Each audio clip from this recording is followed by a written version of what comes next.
Today's sales leaders face a difficult task, selling the right products at the right time through the right channels. A new 3-day program from Harvard Business School Executive Education addresses this problem directly.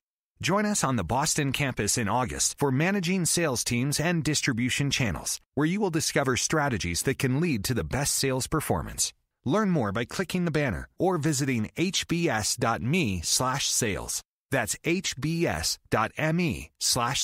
Good evening. This is Erica Brooks, and I am super excited that you're able to join us tonight for the Anointed to Prosper radio broadcast. Guess what? The Word of God tells us that, beloved, above all things, I wish that you may prosper and be in good health, even as your soul prospers. So I want you to just get that seat down in your spirit. So just pause for a moment and meditate on that God called us his beloved. And he said, not only that, he said, above all things, I wish that you, so that's you, that's your neighbor, that's your mother, that's your sibling, that's your child, make it personal, may prosper and be in good health, even as thy soul prospers. So I want to just welcome you to the show. We have an amazing speaker on tonight. Sonya, Elder Sonya Cruel will be on the line tonight. We're going to wait just a few moments to allow Elder to dial in. But while she's waiting to get on the line, I want to just begin to talk about transition. We know that many of us have been through seasons of transition. This year, I'll probably talk to more people that have went through transition, whether it was transition in relationships, whether it was transitions in transitioning from job, transitioning from being an employee to being an employer, or transitioning from being a W-2 employee to being 1099, working their business full time. Some others have had transition relocating. And I know that transition is not always welcomed, but it's necessary. Some of us, including myself, we've had transition from going from having a child at home to having an empty nest. And how many of you, and I know you can't answer right now, your phones are muted, and so just a question I want to put out there, can really say that transition can be difficult, transition can be tough. But I want to encourage you on tonight that we can survive. I want to encourage you on tonight that we can push through it. The Lord laid on my heart to start a series on how to get unstuck. And I believe that ties in with transition, and I want to begin to talk a little bit about that while we begin to have our guests get on the line. So just one moment, pull up my notes here.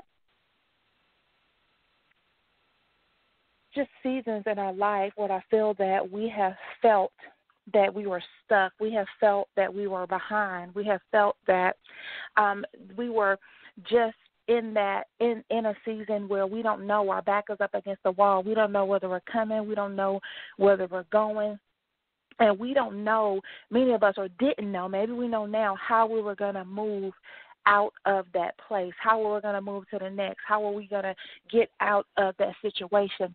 So I want to talk to you a little bit tonight about how to transition from your right now to your not yet.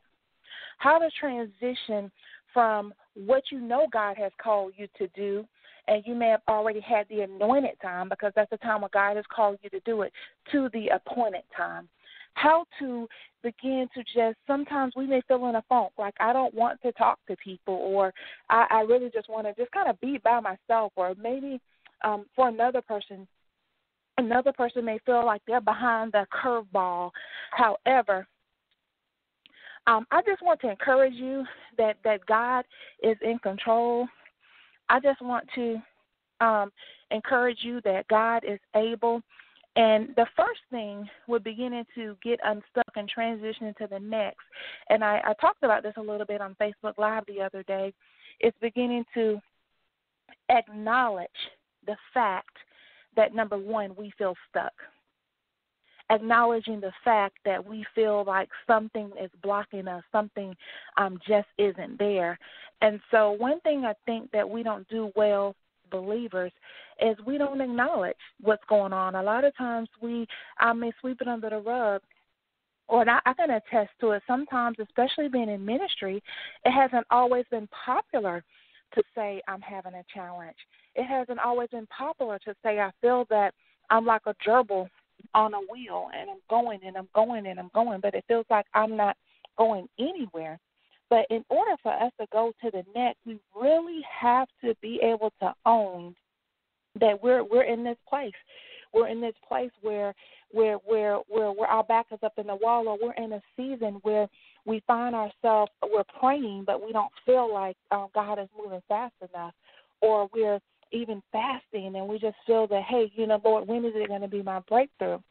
And so once there is that ownership, we can take a moment and we can begin to grieve the process of whether it's grieving that, hey, wait a minute, I feel that I missed my mark. I didn't finish school, and now that I'm older, I know that it's never too late, but I'm not as motivated to go to school.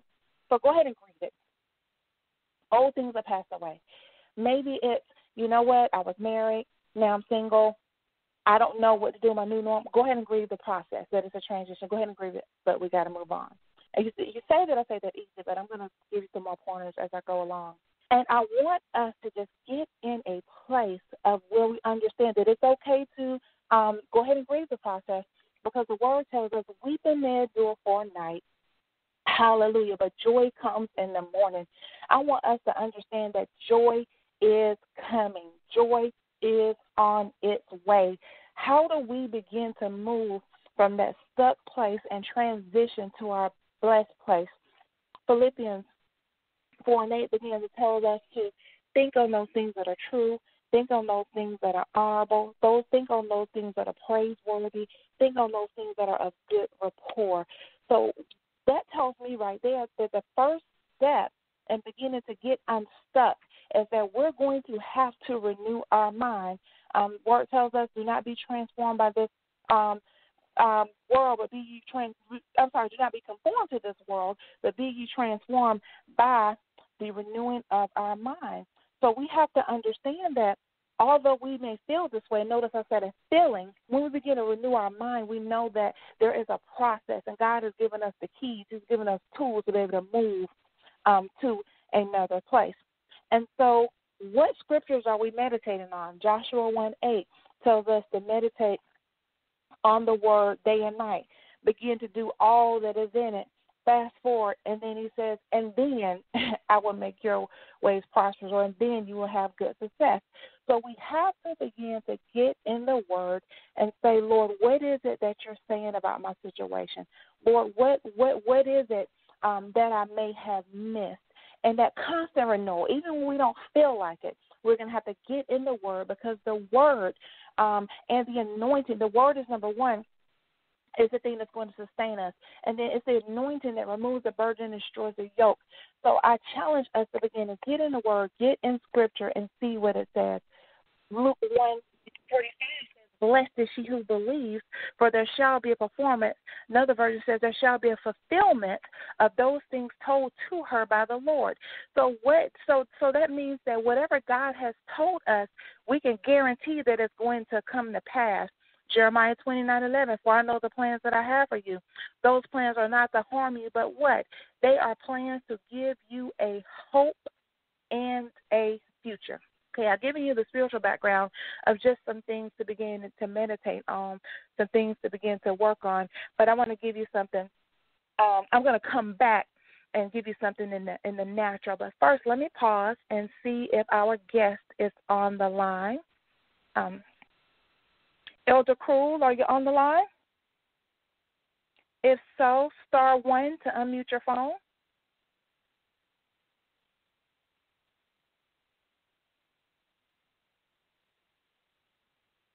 Star 1 to unmute your phone.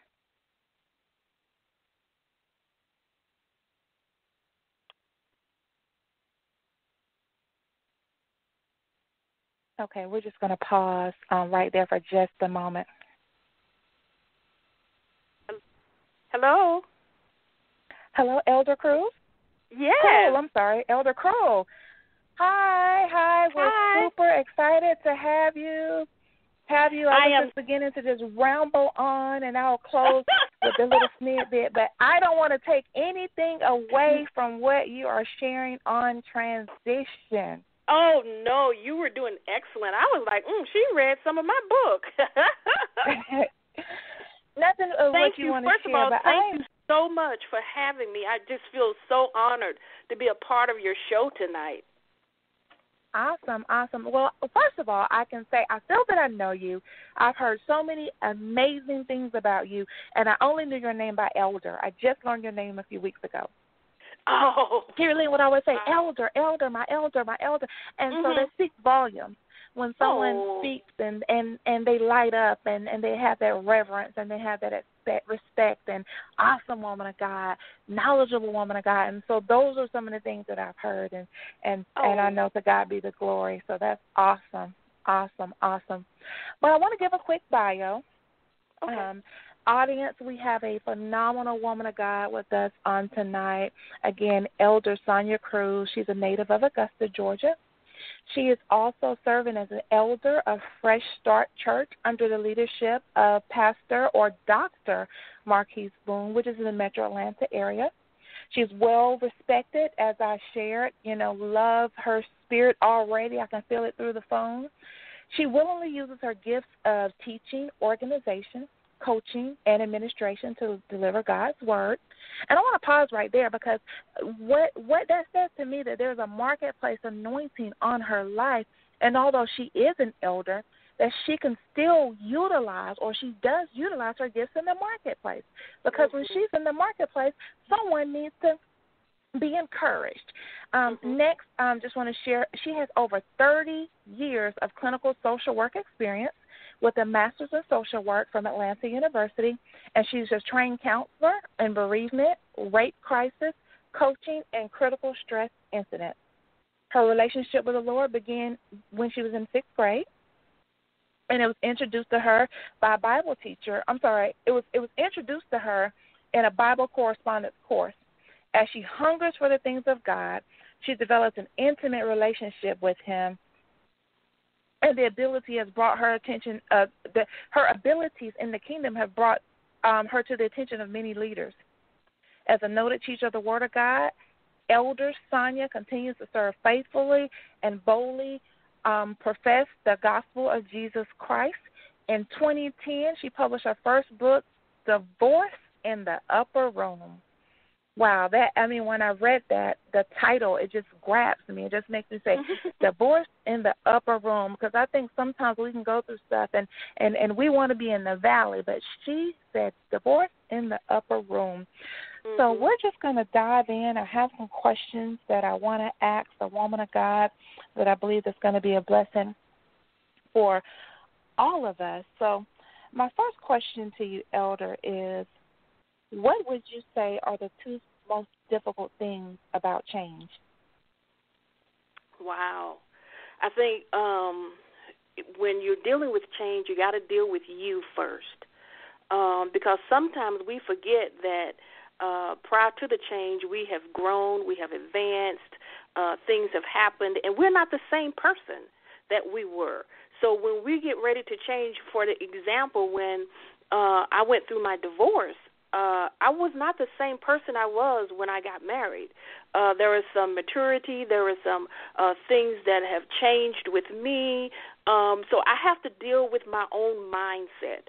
I have to deal with where I am now, where I was then, who I am now, and what changes have been made in my life. And then the other thing is, I think dealing with yourself is number one. And then the other thing is walking that thing out. Once the change has happened, now you got to walk it out. Because sometimes we don't like going into the unknown. We don't like going into the next, because we're afraid. We're more comfortable with the familiar than going into something new. Wow. So I think both of those are just dealing with you, dealing with your mindset, and then walking that thing out. Once change has happened, how are you going to move forward? What's going to be new in your life? I talk about in the book, if you lose a spouse, how is your life going to change? Change has happened. What's next? You got to create get your village together. You got to, if you need counseling, you got to get that so that you can move healthily. That's not a word. You can move forward healthy. So you don't want to get stuck in any area. Wow. So I think that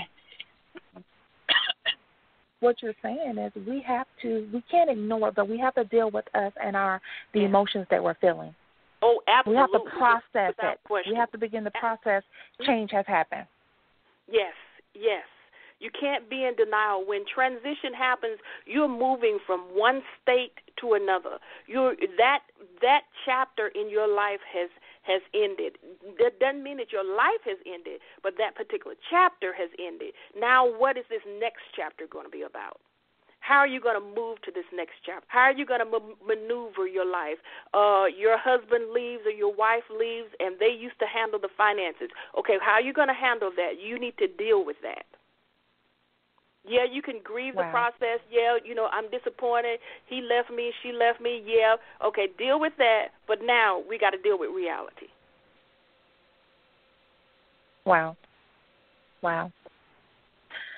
So my next question is, thinking about the book title, Divorce in the Upper Room. I have many people that have crossed my path that have transitioned from being married to being single, and especially if someone was married for a very long time, it was truly tough with identity. Who am I now? I'm used to having someone here. Mm-hmm. So what would you say to someone that recently transitioned from married to single? And when I say recently, it could be in the last few years, because I understand that it could take that long to adapt into your new norm. Your past norm was sharing space. Your past norm was when you got home, maybe he cooked sometimes. There was some help. Your past norm was, okay, hubby, help me the kids' soccer game or whatever, or just whatever that norm is, because I know that the formula for each marriage is different. But what would you say to that person that doesn't know what to do with themselves because my identity was in marriage? Well, first of all, I'd say get my book. Second, I would say absolutely.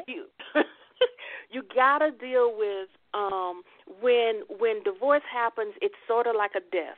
And me being a social worker, there is Kubler-Ross says that there are 5 stages to grief. There's denial, there's anger, there's bargaining, there is acceptance, and some depression. So you got to deal with all of those things, and they're going to come whether you want them or not, and they're not going to come in any one order. But you got to deal with them. You got to get you a support system that will help you walk through this. Not people that's going to give you a lot of information or give you advice. And that's not what you need. You need someone that's going to be with you. And then also, if need be, you got to get you some professional counseling. Let me tell you my story. When I got a divorce, I got a divorce from a senior pastor. And so it was very difficult because I had in my mind, we're going to stay married forever and we're going to do ministry together. That didn't happen. But so once I was totally sold out to that, I was like, okay, what am I going to do next? God had to show me. I had to learn the new me. I had to get to know me all over again because I wasn't that person I was before I got the divorce. So it's a process. And some people, it thinks that it's over in 6 months. No, baby, it takes a while. If you were committed, if you were all involved, and don't even talk about if you have children. There's so much you have to do when it relates to divorcing someone. You got to develop, as you said earlier, you got to develop a new normal. What worked before is not going to work anymore because that person is no longer there. You're going to have to take charge of some areas. Even if you have children, daddy or mama is no longer here. Let's talk about this. Let's talk about our emotions. Let's talk about what we're going through, and then let's see how we're going to move on. You got to tell your children, no, mama and daddy didn't divorce you. No, mama and daddy still loves you. It's between me and mama or daddy, not you. They still love you. You got to give your kids time to express themselves. You even got to let your kids see that sometimes you're sad, because they're going to follow your cues. And if they don't feel safe to express themselves with you in your home, they're going to find someone else that's willing to listen to them, and it may not be the best person for them. Don't shy away from professional counseling for you or your kids. Don't shy away from support groups. Get the help that you need. I know sometimes in some communities they like to say, oh, no, we keep everything in the family. That's crazy. And sometimes if you don't find a way to express what you're feeling, those emotions, they can come out in high blood pressure. They can develop in ulcers, all sorts of things. So you need to get the help that you need. I'm really big on that. And then you got to learn yourself. You got to know, what do I like? What don't I like? He liked that. I didn't like that. So what do I like? Where do I go from here? And it may require you making a list. Start making a list of things you need to do immediately. I need to look at my insurance. I need to change my checking account. I need to change the name on the whatever, on your utilities. There are some things you're going to have to do immediately, and then other things you can gradually do. You'll need that person with you that's going to speak truth to you. Girl, you've been in that bed 3 days. It's time for you to get up and take a bath. Girl, you hadn't eaten all day. I brought you some food. All right, girl, you've been wallowing in this for 5 months now. It's time to get up. Let's go get you some help. Whatever it is. But you need to have a circle of friends that will just listen. Then you need to have somebody that will speak truth to you, and if necessary, you need to get counseling, because it's hard. It is transition is very hard. Wow. I love what you said, because I believe sometimes in the African American community, and even in the faith-based community, we assume that we can get counseling from our pastor. But I disagree. Not that we can't counsel with them, but all pastors are not counselors. Right. And there's sometimes we need a natural need met. They can give us spiritual advice, but we need to know, how do I deal with this practically? Right. When I don't want to get up out the bed and things of that nature. Yes. So I'm so glad that you shared that, because I see that as a challenge. And I, too, try to encourage people to go to counseling. Of course, that's your expertise, being in social work and counseling. But I believe in it. I believe in it for myself, and I believe in it for other people. Right. And so I'm going to ask you the flip question. As a single woman, one thing that I see that sometimes concerns me is on the women, on the female side, I'll say, most women are in love with the idea of being married. Yeah. And so with you having been married and in ministry and married to someone in ministry, and I'm pretty sure y'all have done some counseling with couples, and even now you've done marriage counseling and things of that nature, what would you say to someone, not just women, who are transitioning from being single to married? Because I've done single ministry for quite some time, and I'll tell you a few myths that I believe that some singles believe. Number one, they're in love with the idea of being married in the ceremony. Also, that we're going to go from one income to two incomes, and then we're going to be balling out of control, because now we're together, we make six figures, and we're going to have this house with a white picket fence, blah, blah, blah. But most of my friends are married, and that's just not the story that I see. And so preparing, I go back to Esther and her preparation period, but I'm seeing a lot of singles don't want to prepare. Could you speak to that transition, and what advice, however the Lord gives it to you spiritually, naturally, or whatever, to help us out? Well, baby, the ceremony may last 30 minutes, and the reception may last 3-4 hours. But let me tell you, when two grown people decide that they're going to live together, that's a different world. You come from two different worlds. You're trying to be one with each other. You're trying to mesh two households together. It's not going to be just a walk in the park. There are going to have to be some compromises. Even though you like putting a whole hen in the oven, and he may not even like hens. So you're going to have to come up with some type of compromise. You cannot go into a marriage with rose-colored glasses thinking, life is going to be grand and there's going to be happiness ever after, because in reality, it's not true. And I'm not speaking gloom and doom. I'm speaking that they're two different individuals. You didn't grow up together. You didn't grow in the same household. You weren't raised necessarily the same, but you're going to come together into one house, into one space, and you're going to live. There are going to have to be a lot of compromising. There are going to have to be a lot of communication. Communication is vital. And then you got to learn how you both communicate, because you may not communicate the very same way.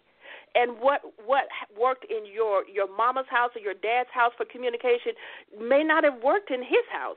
So you got to establish a whole new way of living, and sometimes it's not that easy.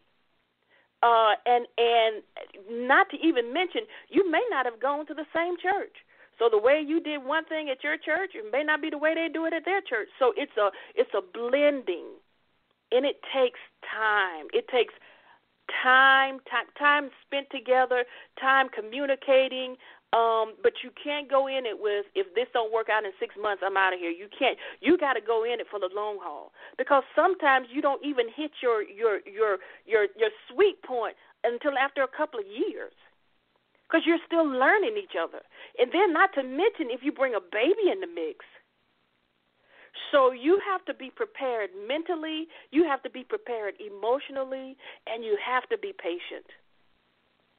You cannot go into the marriage thinking that he's going to be like your man in your mind, your ultimate guy that you wanted to marry, because he may not be. He may be, or she may be junky. You can't base your marriage on that. You've committed to him. You're committed to God that this is who you want to be with. Now you got to work it out. You got to tough it out. Now I'm not saying take abuse by any means, but I'm saying that you got to work together. You got to communicate, and sometimes you're gonna have to die to your flesh. There is more to marriage also than just the sex part, because you got to live. You can't have sex 24/7. You got to get up and live. You got to talk to one another. You got to do life together. And sometimes his goal may go before your goal. So you got to work together. Wow, that's super amazing. How important, Elder, is marriage counseling from your lenses as a so I mean you're in ministry. I mean you know, and then as with a counseling background, how important that.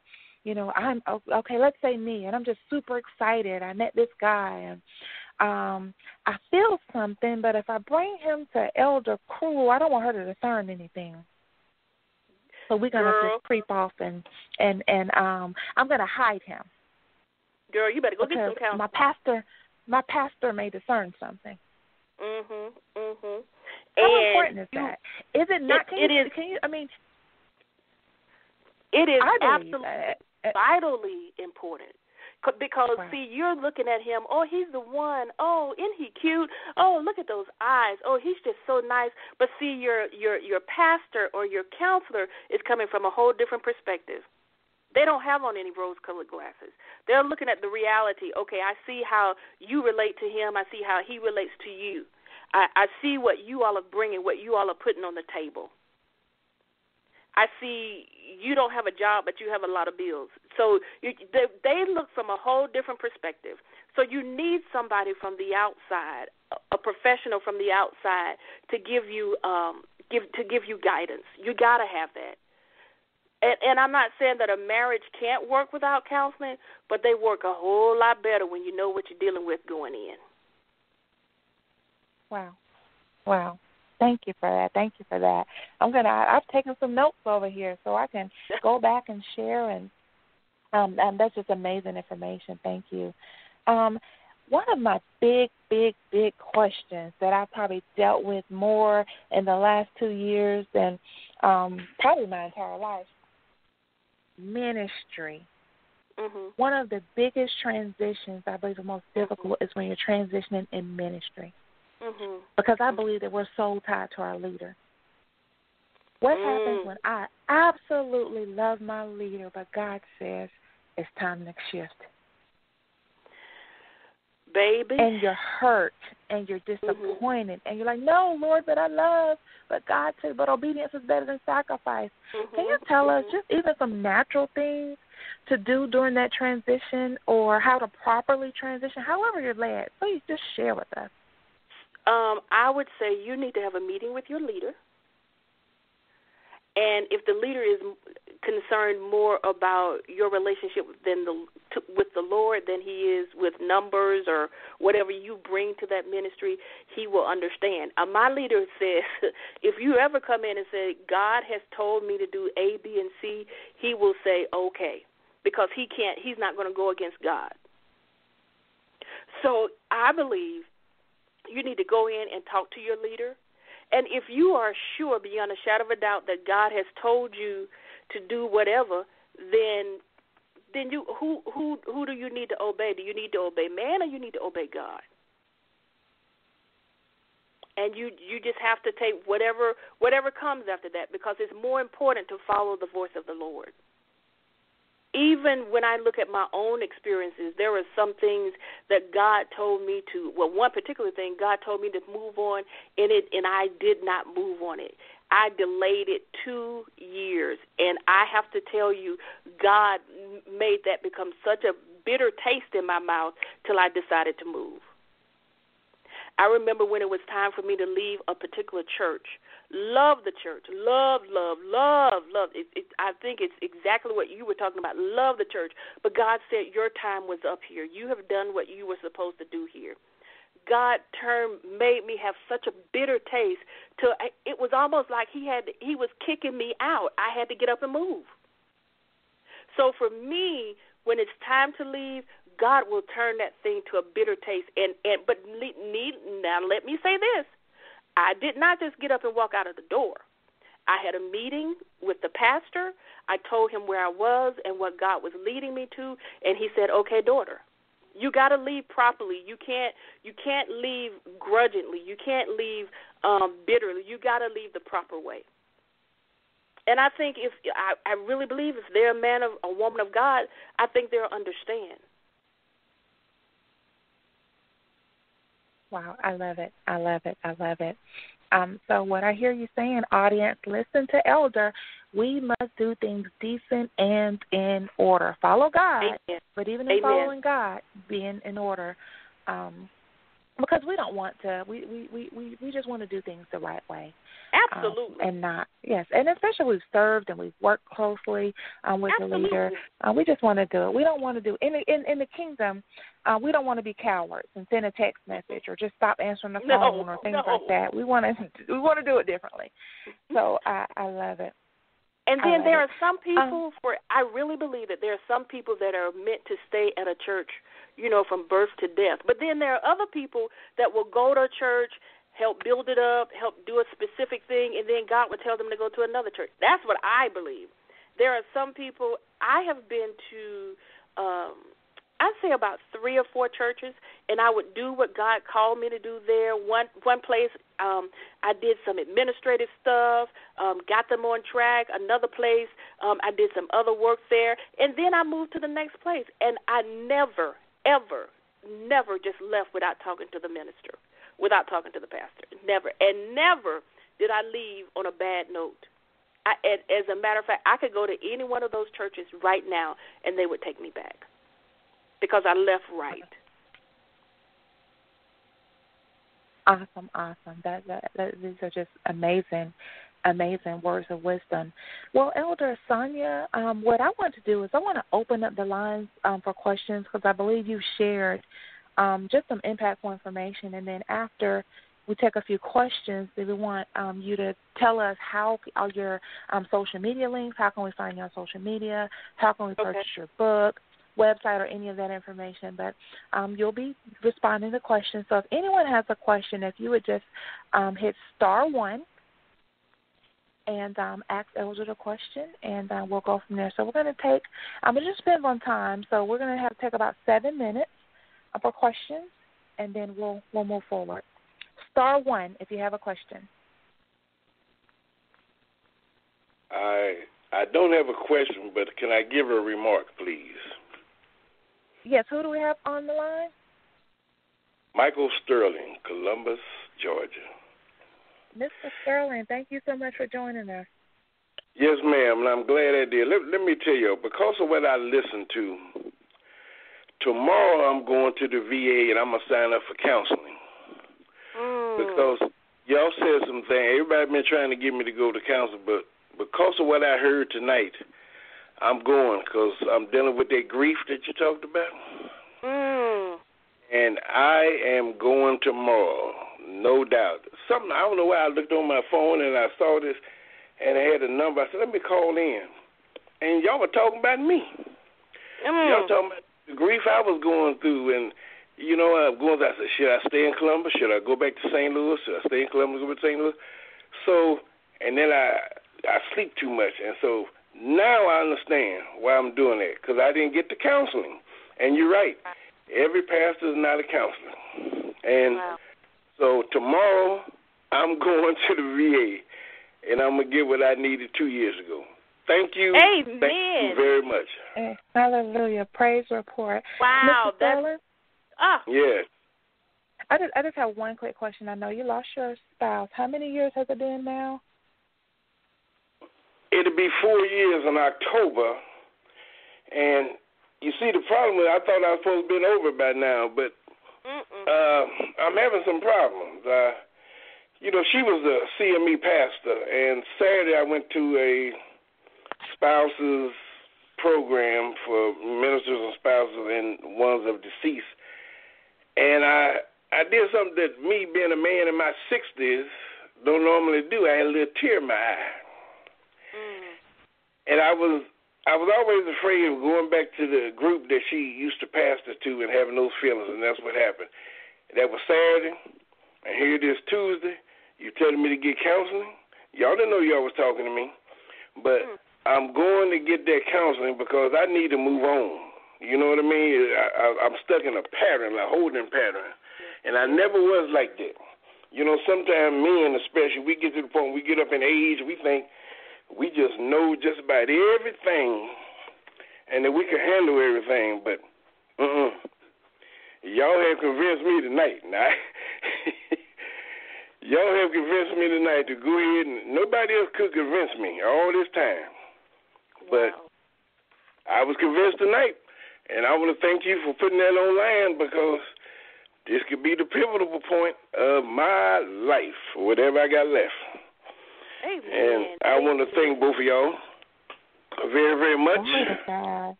And my path is laid down now. Tomorrow I'll be up there at 8 o'clock in the morning. Amen. Man, I can hang up and go on, take my shower now. I'm good. Man, thank you so much for sharing, sir. I really appreciate that. And I'm sure you will get the help that you need. Don't stop. Get the support that you need. Yeah, you're right. And it's time. And yes, sir. The confirmation came from you, too. Thank you very, very much. Thank you, sir. Bye-bye. Thank you, sir. Bye-bye. Bye-bye. Awesome. Yeah. Awesome. God moves. God is moving. I'm super excited. If anyone else have a question or a comment, *1, please.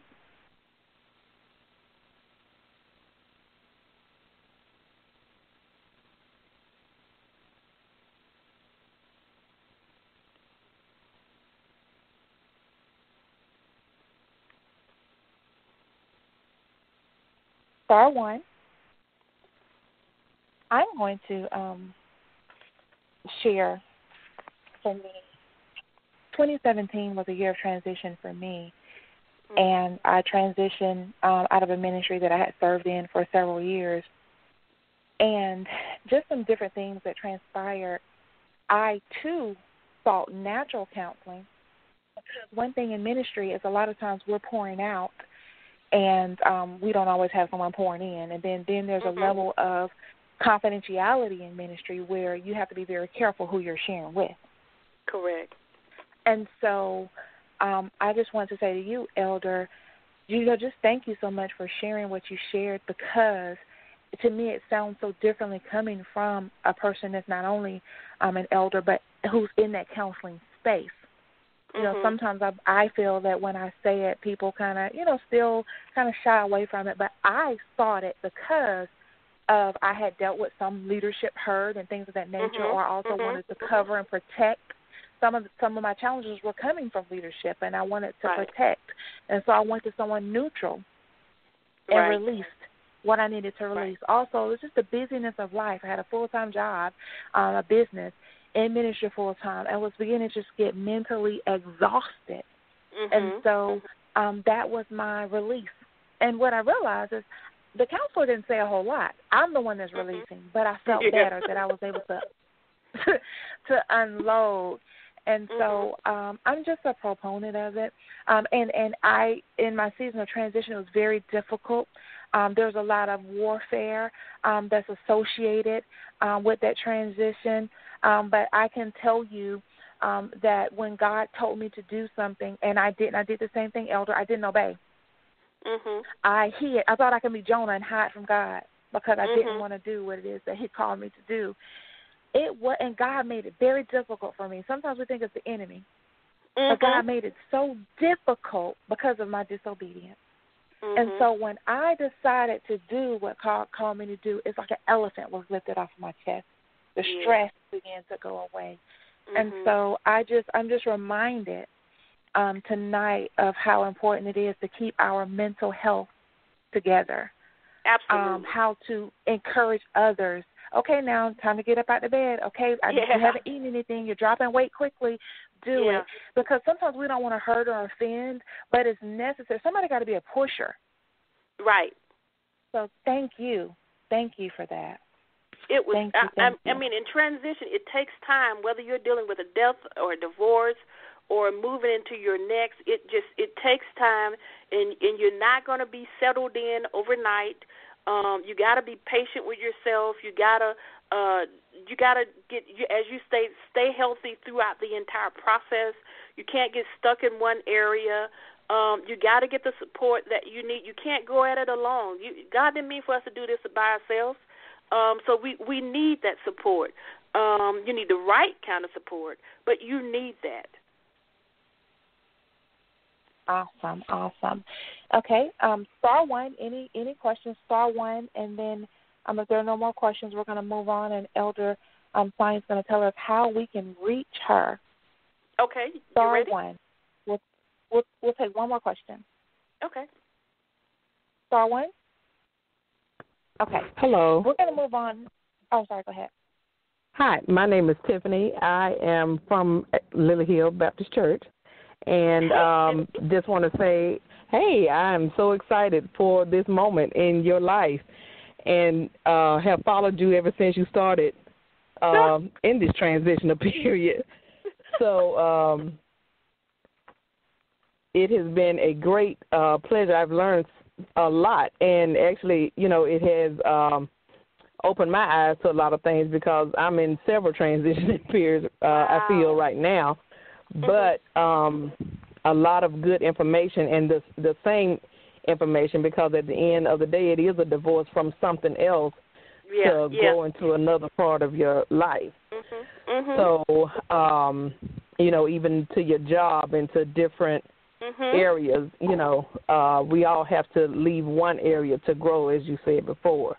So I am just so excited about everything that you have done so far, even from being my Sunday school teacher all the way up to now. Oh, thank you, Tiffany. I really, really, really appreciate I'm yes, old. ma'am.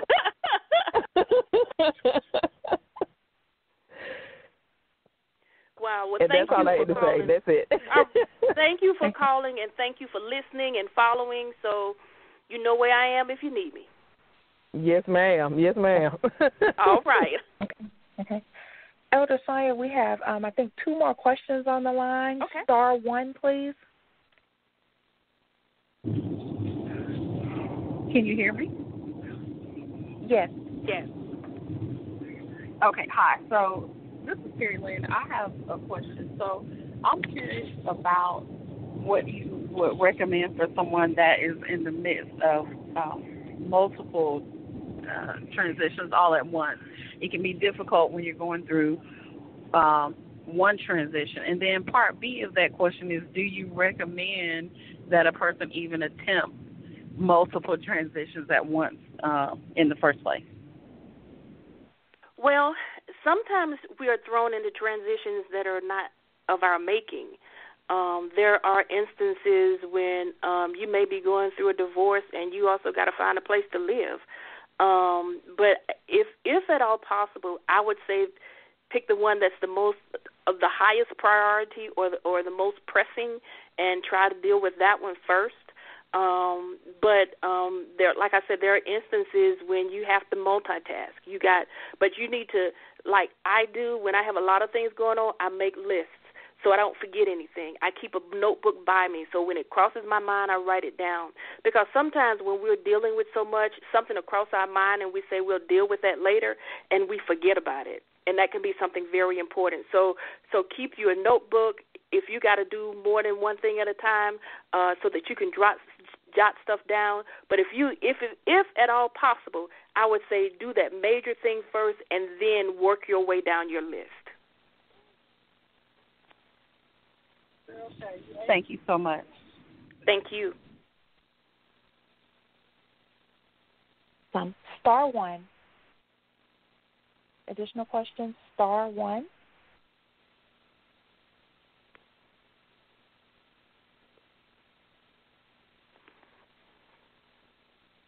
I think there's one more. Star 1. Okay. Elder Sonya, if you could please tell us, do you offer coaching, transition coaching as well? I do. Or? Okay. Awesome. I do. You can find me on Instagram, Facebook, and Twitter, and my accounts are, all of them are the same. It's STC Riley, and that's Sonya. It's like Sonya Tracy Cruel, so it's STC Riley, and that's RILEY. And I'm on Instagram, Facebook, and Twitter. And I do have a web page, and that's Sonya T. Cruel, and that's SONYA T. Cruel, CRUEL. Awesome. Now, where can we get your book?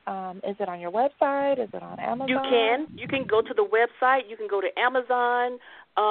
Anywhere where books are sold, you can purchase my book. The first book is Divorce in the Upper Room, and I'm presently, the editor just sent my first edition, first copy of manuscript the transition book. Yeah, draft. Okay. The first draft of Transition, Then, Now, and Next back to me. So I'm in the process of working on that. So I'm hoping to have that ready by the end of summer. Oh, wow. That is super, super exciting. I'm sorry. We have another question. Okay. Star 1, please. Star 1. We're excited. We're going to go all the way till 8 o'clock because we believe that this is just some great information that Elder Sonya is sharing. Star 1 so that you can unmute your phone.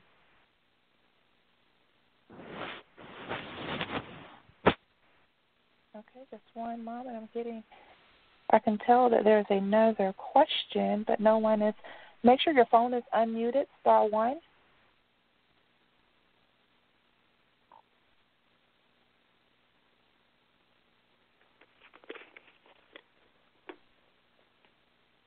Okay.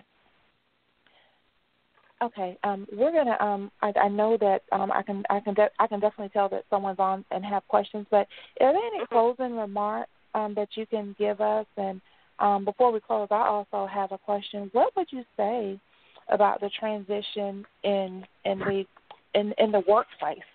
I'm seeing a lot of people transitioning. You know, when there's a job transition, whether you're transitioning from, so many people want to. I'm backing up and sound like I'm all over the place. Well, let me put it this way. I work with a lot of entrepreneurs, and the desire of the entrepreneur is to move from whatever sector they're in to doing their business full time. And there's some preparation that has to happen with that. Right.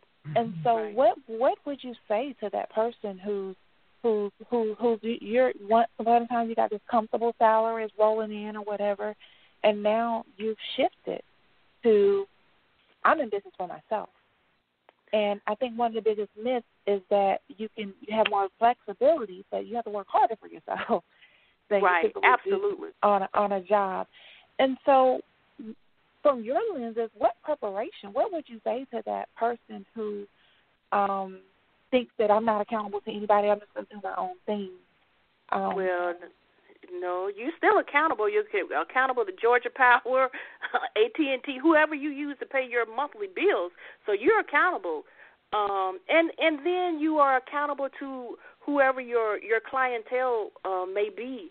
First of all, I think, to be totally honest, if you decide that today, I'm going to make widgets and I'm going to make $1 million, so I want to quit my job today, do you have enough to sustain yourself until you get to that $1 million point? Do you have enough finances already saved or have an avenue to get money until you can start receiving some monies from your business? I can't think of any business that starts off immediately with positive return. I can see where you're investing a lot of your money to make your business or get your business off of the ground. But I would say talk seriously with someone, talk long, hard with someone, and then pray to God, is this the season for me to leave? Are you telling me, that I know you're going to supply all of my needs, but do I need to quit my job and go and make these things without any direction? Do you have a business plan? How much money have you saved up to sustain you until your business takes off? So you got to think of all of those things.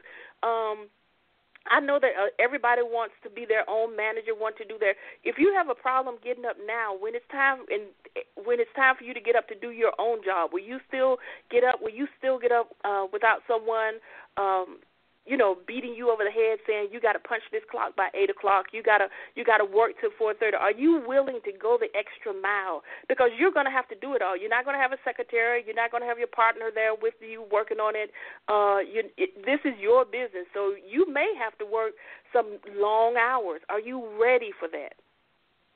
And if you can't say yes to that, then you may want to wait a few minutes before you quit your job to say you're going to start your own business. Wow. Now, is some of your coaching, is it coaching people through whatever their transition is? Yes, absolutely. Okay. And that's awesome. for whatever you come in with me and say, my spouse has died, I'm trying to move forward. That's what the focus of the coaching will be. I don't know what to do next. Awesome. Can you just give us your website again for those that may have fell off the line, and just so everyone catches it? We want to make sure we have your information. It's STC. I'm not sorry. That's not my website. The website is SonyaTCruel.com. Okay. SonyaTCruel.com. Let's support her. Let's go out and get her book. We've learned so much. It is definitely worth a seed. Let's seed into this awesome woman of God. I can't wait to go and purchase your book. I just believe that even if we're not going through a divorce, but going through something, some kind of separation or some type of transition, I believe it'll be a blessing. Or we may know somebody that may be going through that situation. Let's sow that into their lives, and they may feel stuck, etc. Please go on social media. Tell us how you like the show. #Anointed to Prosper. hashtag I Know My Value. What's your hashtag, Elder Cruel? STC Cruel. And then I have some other ones. The STC Speaks, the Transition Coach, any of those. Then, Now, Next, and STC awesome. Riley. Please share. Share. When you hear something good, share about it. This post, you can post on, if you're Facebook friends with myself, you can post on my personal page. You can post on I Know My Value. You can also post on STC Riley, RILEY. Mm-hmm. So we thank you. Again, this is Erica Brooks. The show is Anointed to Prosper, because we are anointed to prosper. My website is www.iknowmyvalue.com. I do business and financial consulting. And so basically, if you haven't started a business and you need a business, we don't just do business formation, but we also do business strategy. Some of you on the line may be in ministry or have passions in the nonprofit sector. I do 501(c)(3) business development. Or if you just say, you know what, I'm sick and tired of being sick and tired, I want to get my finances to the next.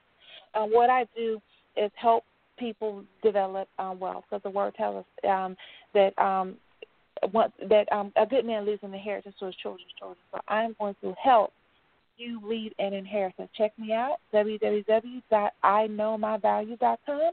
This is the Anointed to Prosper radio show. Thank you so much, Elder Cruel. And it was my pleasure. We will have a replay out. Please share it. I'll post it under every post. Everyone have a good night. Good night.